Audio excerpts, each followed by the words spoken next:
America ఏదైతే తనకి సంబంధించి సిరియా బోర్డర్‌లో ఉన్నటువంటి జోర్డాన్‌లోని తన శిబిరం మీద జరిగినటువంటి అటాక్‌కి ప్రతీకారం తీర్చుకుంటానన్న దానికి ప్రతీకారంగా దాడులు ప్రారంభించిందని ఇంతకుముందే చెప్పుకున్నాం. అందులో ఐఆర్‌జీసీ అంటే ఇరాన్ రిపబ్లిక్‌కి సంబంధించినటువంటి ఇరాన్ రెవల్యూషనరీ గార్డ్స్ కార్ప్స్ మీదనే అటాక్ చేసింది ఏకంగా.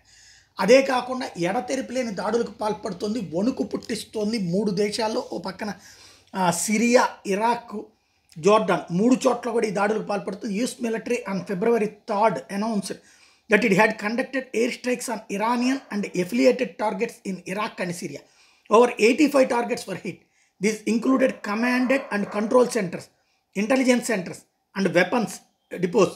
As per US Central Command, the operation even involved the flying of long-range bomber planes from America.